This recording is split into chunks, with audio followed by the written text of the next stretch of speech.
Hello viewers, ఎలా ఉన్నారు? నేనైతే బాగున్నానండి. మీరు కూడా బాగుండాలని మనస్ఫూర్తిగా కోరుకుంటున్నాను.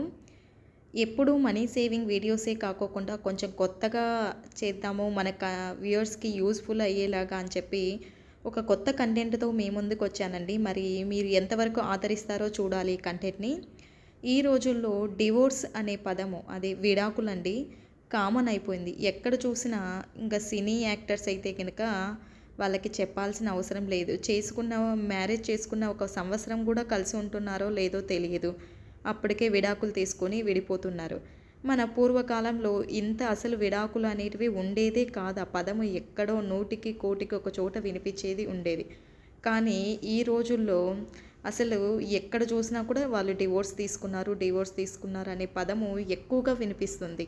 అసలు ఎందుకు ఇన్ని కేసెస్ వస్తున్నాయి, డివోర్స్ కేసెస్? ఎప్పుడూ లేనంతగా ఈ మధ్య కాలంలోనికి ఈ పదం అనేది ఎక్కువగా వాడుతున్నారు. ప్రతి ఒక్కరూ తీసుకుంటున్నారు. మరి దీని వెనుక ఉన్న కారణాలేంటి? ఎందుకు తీసుకుంటున్నారు? కలిసి ఉండాలని మ్యారేజ్ చేసుకున్న వాళ్ళు నూరేళ్ళు, నిండు నూరేళ్ళు జీవితాంతం కలిసి ఉండాలనుకున్న ఇద్దరు భార్యాభర్తలు కొందరైతే పెళ్లి చేసుకున్న సంవత్సరానికే విడిపోతున్నారు. మరికొంతమంది అయితే పిల్లలు పుట్టిన తర్వాత విడిపోతున్నారు. అసలు ఎందుకు ఇలా జరుగుతుంది? అసలు ఎందుకు ఈ మధ్య కాలంలో డివోర్స్ కేసెస్ ఇంతగా ఎందుకు వస్తున్నాయని ఎందుకు వస్తున్నాయని నేను అనలైజ్ చేసిన పాయింట్స్ అయితే కొన్ని ఉన్నాయండి. ఆ పాయింట్స్ అయితే మీతో షేర్ చేయాలని ఈ వీడియోతో మీ ముందుకు వచ్చేసాను. మొదటిది వచ్చేసి అండర్స్టాండింగ్ లేకపోవడం ఇద్దరికి. ఒక భార్యాభర్తలకి ఇద్దరి మధ్య ఒక మ్యూచువల్ అండర్స్టాండింగ్ లేకపోవడం వల్ల కూడా ఒక పాయింట్. ఎందుకంటే ఈ రోజుల్లో ఇద్దరు హస్బెండ్ అండ్ వైఫ్ జాబ్ చేస్తున్నారు.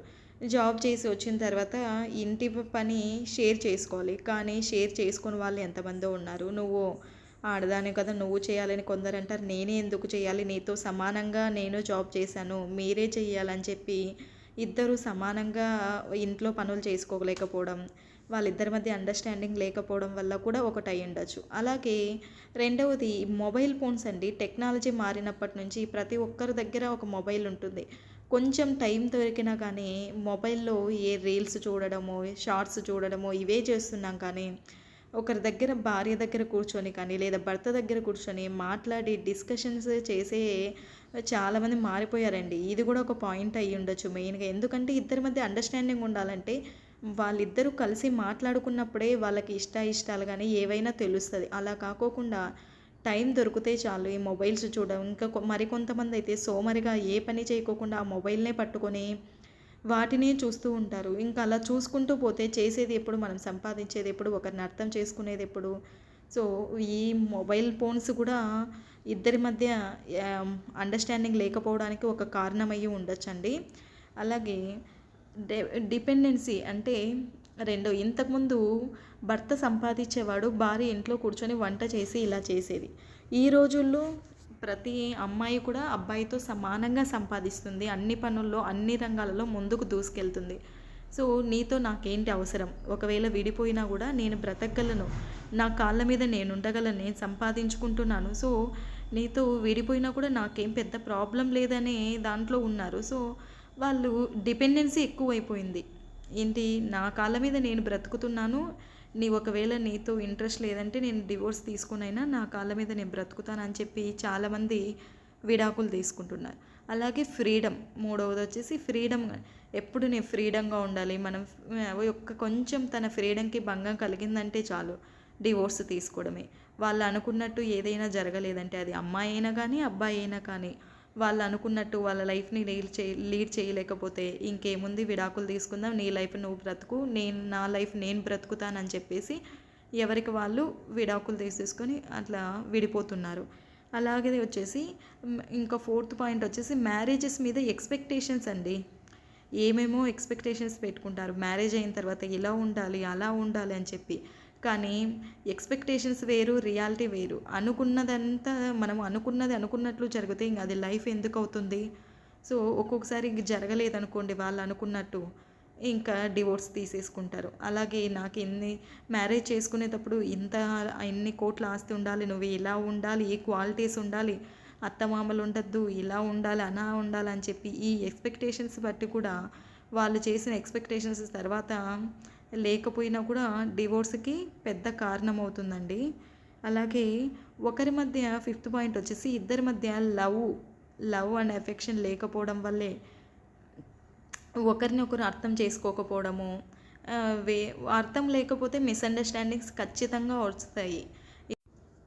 ఒకరినొకరు అర్థం చేసుకున్నప్పుడే వాళ్ళది లైఫ్ అనేది లీడ్ చేయగలుగుతారండి. అలా కాకోకుండా నా ఇష్టము నేను చేస్తాను, నీతో నాకేంటి పని అని చెప్పి ఒకరికొకరు అర్థం లేకుండడము. అలాగే భార్య భర్తల మీద నమ్మకం లేకపోవడం, భార్య మీద భర్తకి, భర్త మీద భార్యకి, ఒకరి మీద ఒకరికి నమ్మకం లేకపోవడం వల్ల కూడా విడాకులకి పెద్ద కారణం అవ్వచ్చండి. అలాగే రెస్పెక్టు, నేనెందుకు రెస్పెక్ట్ ఇవ్వాలి, నువ్వు నాకెందుకు రెస్పెక్ట్ ఇవ్వాలి అని చెప్పి ఒకరికొకరు రెస్పెక్ట్ ఇచ్చిపుచ్చుకోవడం లేకపోవడం వల్ల, అలాగే సొసైటీకి కూడా భయపడట్లేదు. ఒకప్పుడు వాళ్ళు ఏమనుకుంటారో వీళ్ళు ఏమనుకుంటుంటారో విడాకులు తీసుకుంటే లేదా విడిపోతుంటే అని అనుకునేవాళ్ళు.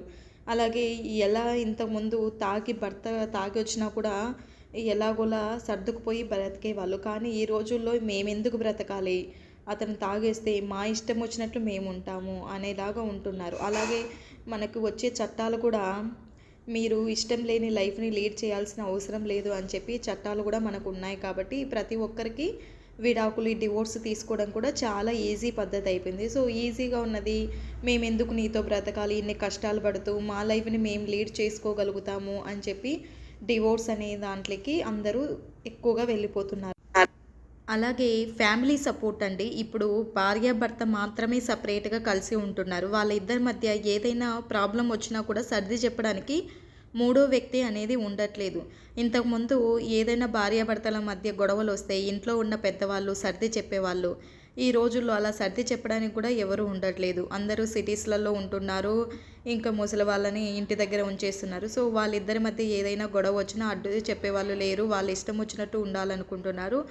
దాంతో అది డివోర్స్ వరకు ఒకరికొక మాట అనుకునేసి ఇంకా ఎక్కడికో వెళ్ళిపోతుంది. ఇద్దరు బద్ధ శత్రువులాగా తయారయ్యేసి ఇంకా వాళ్ళిద్దరికీ పడదు జీవితంలో అన్నట్టు ఇంకా విడిపోతున్నారు. అలాగే అడ్జస్ట్ అవ్వలేకపోవడం, అసలు ఏ చిన్నది వచ్చినా కూడా అడ్జస్ట్ అవ్వలేకపోతాం. నేనెందుకు అడ్జస్ట్ అవ్వాలి, నేనెందుకు నీతో అడ్జస్ట్ అయ్యి బ్రతకాలి అని చెప్పి తొందరగా విడిపోతున్నారు. అలాగే ఫ్యామిలీకి అంటే మ్యారేజ్ చేసుకున్నప్పుడు ఇంతకుముందు చావైనా బ్రతుకైనా మ్యారేజ్ చేసుకున్న తర్వాత నిండు నూరేళ్ళు నీతోనే కలిసి ఉంటాను అనేవాళ్ళు.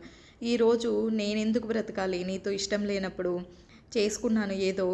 మ్యారేజ్ చేసుకున్నాక కొందరికి ముందు ఎంత లవ్ చేసినా కూడా లవ్ చేసి మ్యారేజ్ చేసుకున్న కొద్ది రోజులే తనలో ఏవో ఒక లోపాలు కనిపించాయి అని చెప్పి, అలాగే తనని రోజు చూడడం వల్ల ఒక చులకనగా చూసేసి తనని తక్కువ చేయడము, లేకపోతే ఆమె అతన్ని తక్కువగా చేయడం కూడా ఒక రీజన్ అయ్యి అది డివోర్స్ వరకు వెళ్ళడానికి కారణం అవుతుందండి.